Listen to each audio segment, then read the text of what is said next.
Thank you to all of you who've joined this session. Really appreciate this. Had a great attendance at the last session 2 months ago now, and a lot of questions came as a result of that. Some of which I didn't really have as much time as I would have liked to answer. So my intention today for the next half hour is to very quickly, very briefly recap what I covered in the presentation. That should take only about 5 or 6 minutes. And then we will get into the questions you submitted and any questions you have now. So it was really about not just selling your PMO, but making people care about your PMO and what it had to offer in the context of the organisation that you work for. So I gave the example of the elevator pitch for marketing. What does marketing do? And then we have this classical CIM definition. And what I put into place was much more of a hearts and minds of why marketing is actually are really important to our internal audience in the companies I've worked for. So if we take that approach from PMO, you've got project, program, and portfolio management definitions here, all tripping off the tongue nice and easily as you're talking to people down the corridor. What I wanted to suggest was, instead of focusing on what you offer, focus on why there's a PMO in your organization. And when you take that mindset, a more practical and engaging definition of the PMO could be we work with departments across the business to help achieve your strategic growth objectives, both for the organisation and for the departments. So that's just an idea, it's a guide. Take it and own it and improve it as you see fit. But overall, whatever your definition finishes being, it has to align with the company strategy. And here's an example of a strategy I worked with in the past. And all of our activities were directed in one of those areas.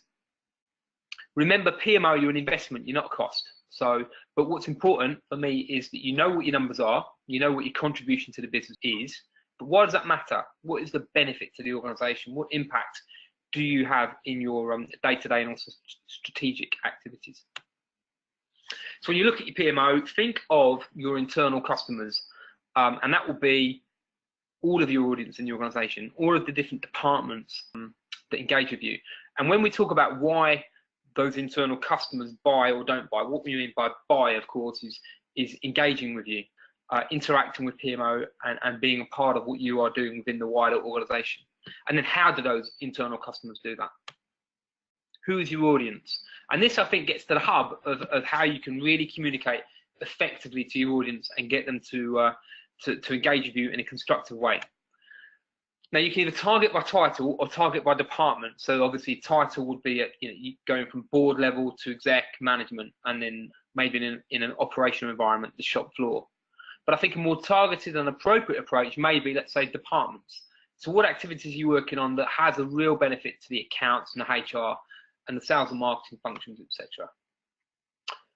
The way I believe, in my experience, is of getting across engaging content is to provide content that's relevant.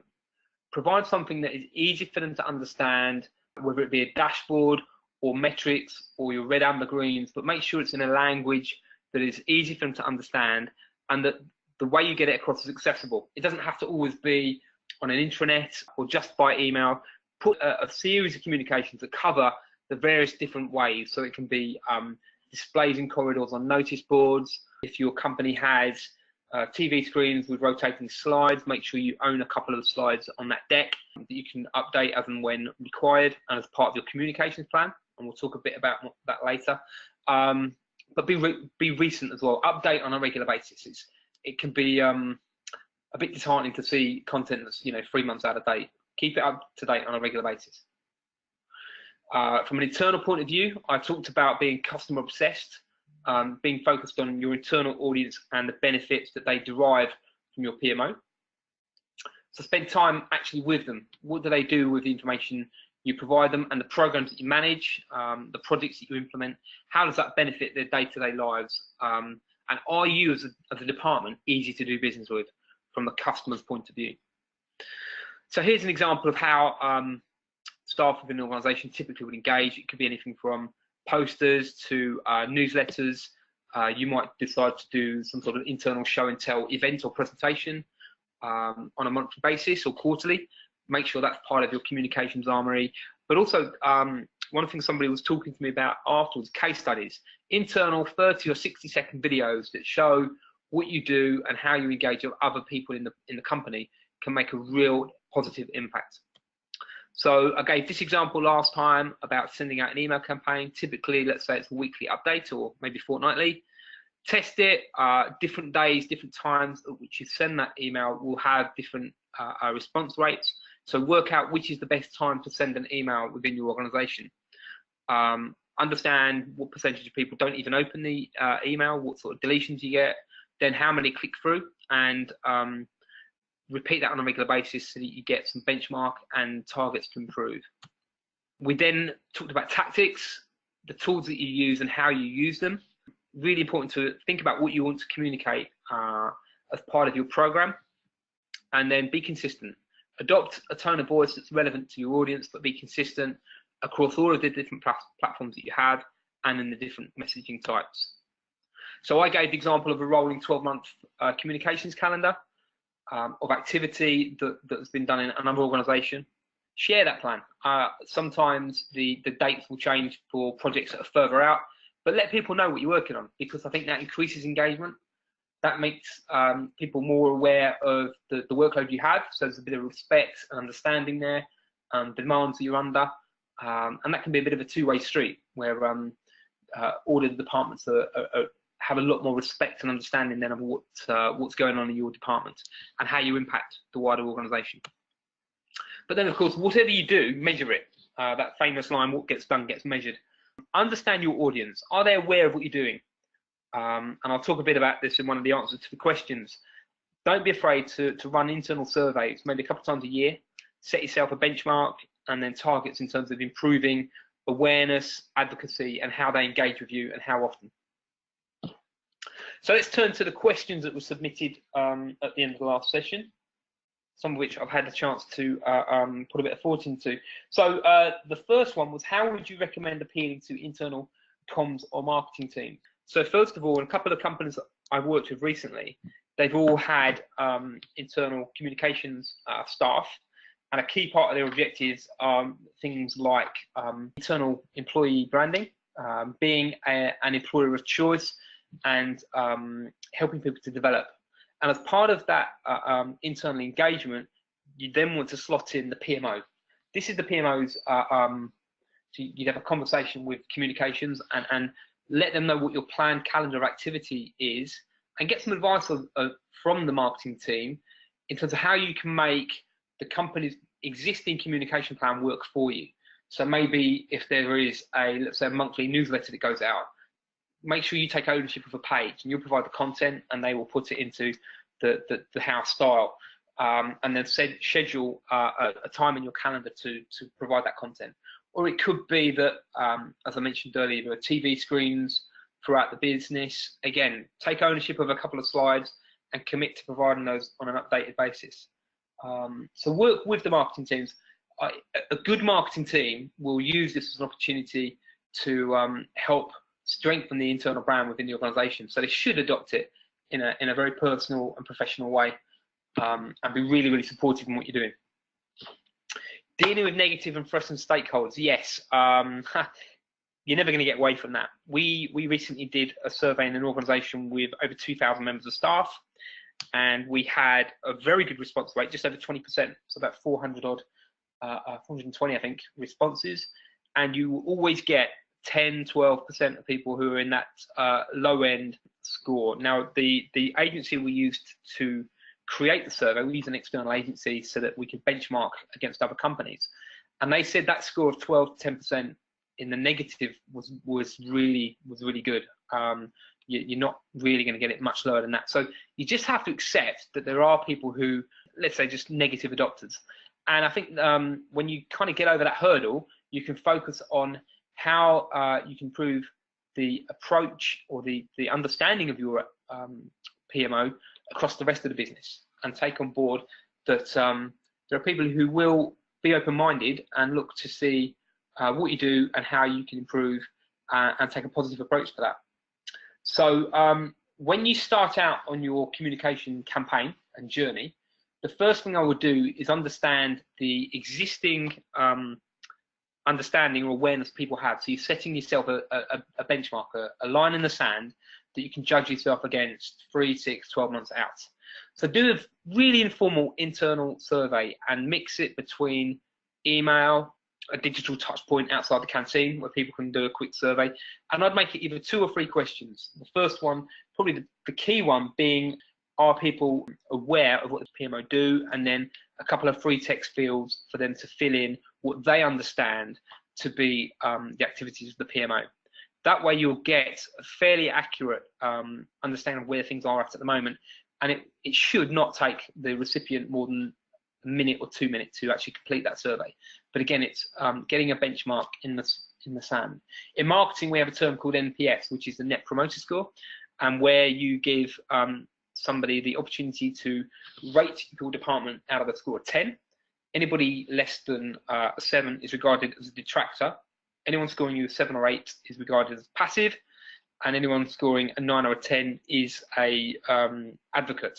You take away the detractor from the advocate and you get a Net Promoter Score. So if you have 20 people who are scoring you low and you have 40 people scoring you high, the rest are in between, you have a Net Promoter Score of 20.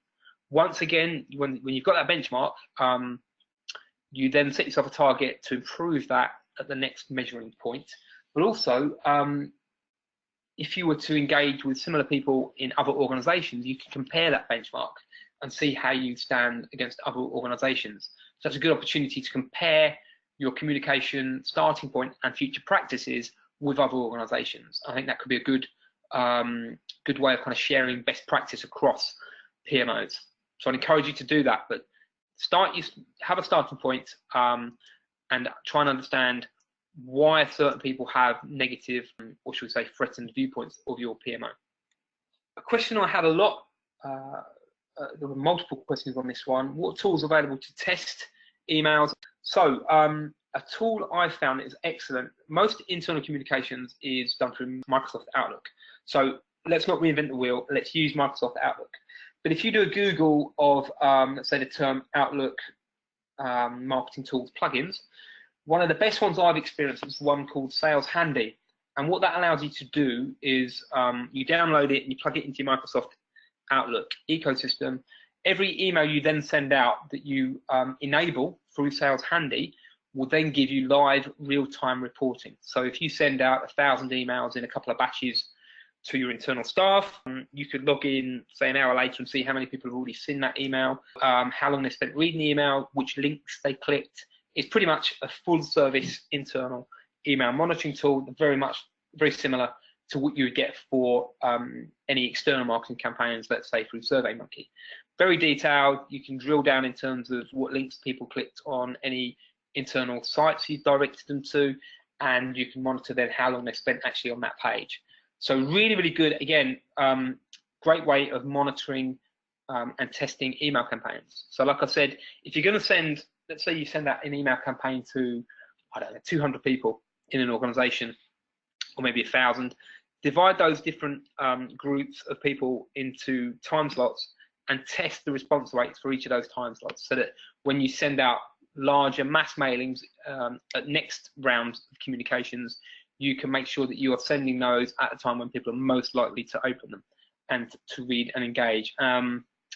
Part of this is really about being convenient to your audience, giving them the messages that you want to get across in a way they will receive it at a time they will receive it. And all of that, unfortunately, comes through trial and error. And this email testing tool is a very good one. Sales Handy. So take a look at that. But other tools are available. I'm not particularly committed to any one. But I just wanted to give you a bit of an idea, an overview of, in the marketing sphere, all of those different tools that are available. And this is just, there's even more than I'm illustrating here. But if you look in the top left, you've got email marketing, and that's kind of the sphere I've briefly been talking about. But if you wanted to talk on an internal social media way to your audience, there's a tool called Yammer that I'd highly recommend that gets internal marketing across on mobile devices. So think of it as almost WhatsApp, but for the work environment, Yammer. And you'd find that in the big oval there, social media marketing. In this kind of technology sphere that we live in today, there are hundreds, if not thousands, of tools available. My suggestion would be for you, if you're coming at this relatively new, pick 1 or 2 marketing communication tools that you then trial tools in. So the first one might be, let's say, email marketing. So find yourself a tool alongside the lines of what I've just been talking to you about. But if you decide you want to do something internally from a social point of view, I would recommend Yammer, but there are other tools available. And again, you could trial that. Don't do too much too soon. It's all about, again, getting people used to the concept of receiving communications from you as you build up your cadence, your communication platform, and your regularity of communication to them. And people don't want to be overwhelmed. And we'll talk about that next, in fact. Next question was, should we be aware of update fatigue? The simple answer to that is absolutely. And my encouragement to you would be start slowly and maybe ramp it up either as you get better engagement or when particular activities are pertinent. So you might decide you want to do a monthly communication, or you might think actually monthly is a bit too far apart, but weekly is too often, so we're going to trial fortnightly. And you might plan fortnightly communications. Of course, the fly in the ointment with all of this is that you still have your day-to-day jobs to do, so you don't want the communication to detract from that, but you want it to complement it. And I'll talk a little bit more about that in a minute. But yes, you don't want to be overwhelming your audience and by sending out too much, and certainly any content that's irrelevant. So that's where, coming back to my earlier comment about marketing, when you engage with marketing and understand what their internal communication plans are, you can work alongside that. But another thing I would really encourage you to do as you plan this is almost build like a bit of a sub-brand for yourself. What does the PMO look like? If you give a bit of personality to the PMO, I think that could help improve engagement and awareness of what you're doing. But once you start on that journey from in terms of understanding when you want to send out your campaigns, continue that regularity. So if it's fortnightly, don't skip a fortnight. Keep on sending out content at that regular interval, because otherwise, if you drop off, you'll have to go through the process of rebuilding that awareness and remembrance. Okay, there was a question about dealing with minor customer emails. If you think of the classic 80-20 principle, the majority of your questions will fall into this big sort of 80% key areas. But as you get individual emails that are asking questions that are perhaps a little bit out there, my suggestion would be compile those for the next communication and maybe come up with a recently asked questions section. And if that's issued digitally, you can send them out with a link to the relevant page, or you could even address 2 or 3 of the most pertinent questions in a direct communication. But I would imagine, like I said, most of your questions will be covered in a frequently asked questions page that you could send out to launch your communications campaign. How much time to set up and maintain? Yeah, great question, this one, very practical. My suggestion would be, and I've been thinking about this not only in my own context, but talking to other people. If you're making an effort to start afresh with a communication campaign and a process, set aside, let's say 2 hours is a good number, depending on how many people in your team, and have almost like a mini workshop and session where you thrash out all of the potential ideas. And the headlines I would kind of encourage you to have is, what do we want to say? How do we want to say it? How are we going to get that message across? Who do we want to speak to? And then why? What really at the hub of it? Why should people care about the PMO? And why are you actually communicating to them? What do you want to get across? And how do you want to benefit your audience? Once you've got those 4 headlines and you've populated those in a workshop, then classically, of course, delegate responsibility. Let people within your department take ownership of it, but get support from other teams, maybe HR as well as marketing within your organisation. Then spend in that first week after the workshop session, so that enthusiasm doesn't die off and other things take over in your day-to-day life. Have a 1 or 2 hour session where you agree what the templates look like. What does actual output look like? Maybe draft some dummy content with a bit of dummy text in, and images, but create as if you were going to issue your first communication. What does that look like? And create some templates. And understand or have an idea for what the tone of voice is. Are you going to talk in a formal way, or are you going to add a bit of personality and have it written almost in first person by a named individual or named individuals in the team? Once you kind of set those guidelines, the hard work's pretty much done. I think you're about 80% there. Then each week or every 2 weeks maybe, set aside 1 or 2 hours in the calendar where you create content and then test it and then get ready to distribute it. I'll give you a little tip in terms of managing content.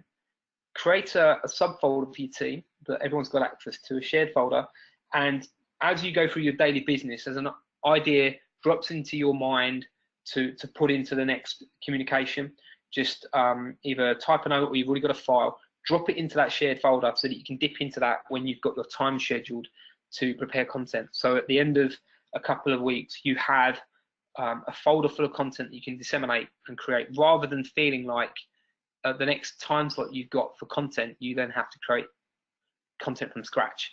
By having a shared folder, you drop content in, you've already pretty much got content prepared. You just then need to put it into your template in the right format, and then draft your content and prepare the distribution. But if you're going to do it electronically, test it first. There's nothing worse than sending out emails with broken links that don't go to, or you refer into an attachment and it doesn't actually attach on the document. So just make sure you test it between yourselves in your department before you distribute. Okay, monitoring email performance. Yeah, I've kind of touched on that before, like I said, in Sales Handy, but like I said, other tools are available. And dealing with agile workplaces, yes. So a couple of organizations I've worked for have lots of people working from home, and even hot desking. One organization is entirely hot desking, doesn't have any offices. Even the CEO doesn't have a dedicated desk. So in that kind of environment where people are in and out on a regular basis, you want to have, you want to make use of Skype or other online tools where people can dial in to regular conferences. People who are outside of the office want to feel like they know what's going on, they feel part of what your plans are, and they're aware of what's developed and how things are progressing. So again, if you decide to go down the route where you give people the opportunity to dial into a call, make sure you schedule that on a recurring basis, either weekly, fortnightly or monthly, so that that's a regular slot in people's calendars that they can put other appointments around. And even if you don't particularly have much to talk about, create something to talk about at that next slot. Or if you've got a slot where you've got too much to talk about, maybe save some for a future slot where there's less to talk about, because the last thing you'd want is people dialing in for 30 minutes and you don't have much to talk about. So be willing and able and open to test the times at which you send those invites out as well. Friday afternoon is usually a good time for agile working to dialing to a Skype or other digital webinar. So I've covered the questions that I had prepared on the back of the last session. If there are any more questions now, I'm happy to try and field them. Thank you very much. We have had one come in. Do you have any suggestions on how to deal with negative adopters within the PMO? So if you have identified negative adopters and you have an understanding of who they are, have a bit of a conversation over a coffee or tea and try and understand if they have any misconceptions about your department. Ask them the question, what do they think you do, and how do they think their department benefits or engages with you? And you will, of course, know in the back of your mind the reality of what that looks like. So what you want to understand is where that gap is between their perception and your reality, and then bridge that in a series of conversations. Maybe get them to next time they go past your office, pop in and have a quick look at some of the things you've got on the go. Are they aware of the sheer number of projects and programs you're managing, and the timelines you're working to, and the different people you work with? Maybe your global organization, and so you arrive to a wealth of emails from the east and leave having communicated with the west, and so on the back of that you almost feel like you're a bit around the clock, and so you're under a lot of demands on the back of that people don't see. By opening people's kind of eyes to that, they can get a bit of an appreciation for the work you do. But like I said, you're always going to get negative stakeholders. You can only go so far and do the best you can, but after that I think you just have to focus on winning over the people you can win over. Thank you very much indeed, all of the attendees' behalf, for covering in such rich content the questions that were previously raised. So thank you all very much. Thank you.